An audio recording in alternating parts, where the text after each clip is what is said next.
right, joining me now to get into some best bets for week 9 of the college football season and to recap the weekend that was is our guy, Brad Powers. Brad, how are you making out today? Hey, doing well. Good to hear from you, and looking forward to another week of college football. Indeed. Okay, so a lot of big storylines, a lot of big losers out of the weekend to touch on. Before we get into all of that, let's start like we always do on your Monday appearance here. What are your biggest takeaways out of the weekend? Well, we'll get to the losers here in a second, but let's talk about some of the winners from the big games this past weekend. I'll start with Alabama, who won their fourth consecutive game in consecutive weeks over a ranked opponent. Never been done in the history of the SEC before. Keep in mind, I was Mr. Alabama in the preseason, predicted them to win the title, and then obviously that all came crashing down in week 1 against Florida State, a loss that is even more mind-numbing than what it was even then, considering what Florida State's done in recent weeks. You would think I'd be right back on the bandwagon, roll tide. Yep, that's my national title pick. I'm here to tell you, though, in each of those 4 games, scoreboard better than the box score. Got outgained by Tennessee. Had a 99-yard pick six on the final play of the first half. Not completely sold on them, but kudos to Alabama, a team that somehow nobody talks about. They keep covering point spreads. They're the defending national champs. They're by far the best team in the country this year. Ohio State's 10-0-1 against the numbers since losing to Michigan last year. They're the most consistent team in the country. Their defense is the best unit in the college football. Julian Sang, their young quarterback, it's off by far his best performance. 36 out of 42 for nearly 400 yards and 4 touchdowns. They're separating themselves from the rest of college football, my power ratings, and should be talked about more. And then finally, a team that won a big rivalry game, and it was their most important game of the season, Notre Dame. And you look at the rest of the schedule, they are going to be favored in 4 of their 5 remaining games by 3 touchdowns or more. And then the other one, a double-digit favorite at Pitt. Notre Dame's in the playoff, minus 280 to make the playoffs. I think it's a decent bet to make right now. Okay, let's touch on some of these big losers out of the weekend. Let's start with what we saw on Friday night. The Hurricanes go down, losing outright to Louisville. They were favored by 10.5 points. They're now down to 8th on the national championship futures odds board, 17-1. No ranked opponents left, but how much do you downgrade them based off that loss on Friday night? Well, I'm similar to the futures market. I have number 8 in my power ratings, and maybe it doesn't sound too bad, but I mean, considering that many people thought they might have been the best team in the country heading into last week. I'll tell you what didn't. The market. They bet that Louisville game like they knew the final score beforehand, went from 14 down to 10.5, and obviously all that money proved to be right. This is a Miami team now, all of a sudden, not a slam dunk to even make the ACC title game. They don't play Georgia Tech. They don't play Virginia. Both teams ahead of them in the standings. Well, they can't knock those 2 teams out. So they don't even control their own destiny right now in the own conference. And I know they don't have any ranked opponents left, but at SMU, at Pitt, I mean, still going back to last year, this is a Miami team, 6-4 now in their last 10 games, and all 4 losses coming as a big favorite. So I don't think it's a slam dunk that they win out the remaining games, Joe. Wow. Okay. So another big loser, LSU goes down yet again, losing to Vanderbilt, their second loss in their last 3 games. They look like they're completely screwed here, Brad. They got Texas A&M and Alabama their next 2 games. They're 10-1 just to make the playoff. A lot of LSU fans calling for Brian Kelly's head here. How would you describe the Brian Kelly LSU experience so far? Well, keep in mind he got 10 years, $100 million, even at his age. Considering the previous 3 LSU coaches all won a national championship by year 4. That includes Les Miles and Ed Orgeron. And you just mentioned it. Not even Brian Kelly can't even make a 12-team. Forget the national championship. Can't even make a 12-team playoff. Most likely record this year is 8-4. Will they fire him if that's his record? I don't know. I mean, normally I would say not a chance because, I mean, they're going to owe him 50 or 60 million. But now after Penn State and what they paid out, what maybe Florida State's going to pay out for Mike Norvell, anybody's on the table as far as these buyouts. But I'd say I do feel comfortable in saying this.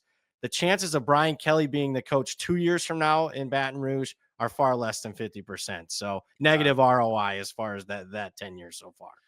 Okay, going into the season, a lot of teams that we expected to be contenders turned out to be pretenders. Clemson fell off early on, Penn State, Texas, LSU now. And one team that's probably benefiting from all that is Texas A&M, still undefeated on the season, 5th best odds to win the national championship. Still 3 ranked opponents remain for them. But how much of a threat do you think they are to make a deep run in the playoff? Well, if we put Ohio State aside, I mean, there's a lot of threats to win multiple playoff games because the next 10 teams in my power ratings in college football are separated by less than a touchdown from one another. Obviously, A&M is one of those threats. I mean, you got to like the makeup of the team. They got a mobile quarterback. They got two very dangerous wide receivers, an experienced offensive line, a really good pass rush. What I like is they can beat you in a variety of different ways. We've seen them win a game 41-40 at Notre Dame. We've seen them last week win 45-42, but we've also seen them win a game against Auburn 16-10. So they're comfortable in any type of game setting. I will say this, uh, at LSU this week, I just got done, saying Brian Kelly stinks. That's at LSU at night, where he's only lost one time in his tenure there at night in Death Valley. They also play Texas A&M at Missouri and at Texas. I think they're going to at least lose one of those games. So I don't think it's a slam dunk. They're going to run right to the SEC championship game. Okay, Brad, we have another high profile head coach opening. Billy Napier out at Florida. This after James Franklin got canned from Penn State there last week. How would you rank the head coach openings at some of the higher profile programs here? Yeah, I think some would probably put Penn State one. I won't. I'm gonna put Florida one. Just I like the recruiting base in Florida. I like the weather in Florida. I like a lot of things that would be advantageous for 18-year-olds in Florida compared to the state college. I also like the fact that Florida has not won consistently for 15 years. So what do you think? Oh, they got issues there. No, I mean it's a lot easier to exceed expectations considering Billy Napier, the guy they just fired, had a losing record. So yeah, I think it's easier for them to recruit and do better compared to a Penn State program that just fired their coach for playing in the national semifinals and was ranked number 2 in the country 3 weeks ago. So, I mean, you're going to have to exceed those to keep people happy at Penn State. So, Florida be 1, Penn State 2, Arkansas 3. I will give you the sneaky one out there. I like Virginia Tech. I think it's a decent recruiting profile in the Mid Atlantic. They got a rabid fan base. I mean, you've seen the Enter Sandman and it's a place that should be better than 500 what they've been the last decade. Hell yeah. Okay, it is now time for best bets. Plenty of time to bounce back here, Brad. Still a couple weeks left in the regular season, an avalanche of games in bowl season. We have 2 today. Before we get into those, make sure you hit that like button and that subscribe button right down there. Okay, a couple of dogs here. Let's start with Minnesota +9 taking on Iowa. Why do you like them? Yeah, number one, when we're taking Big Ten underdogs here, getting more than a possession. Obviously, you look at the total. Much more advantageous to take the points and lay them with the low total. But what am I seeing out of Minnesota that wants me to bet them? Number one, they got a healthy running back. One of the top 10 running backs in the country, Darius Taylor, hasn't been healthy for a few games. Got him back last week, made a difference. They pulled the outright upset at home against Nebraska, gives that offense some balance. And I'm kind of fading an Iowa team that everybody loves. But keep in mind, they just beat a team playing with an interim coach, and then it beat a Wisconsin team that's going to have an interim coach here in a couple weeks. So I haven't been overly impressed with Iowa the last couple weeks, like the market. Okay, next up, Michigan State taking on Michigan.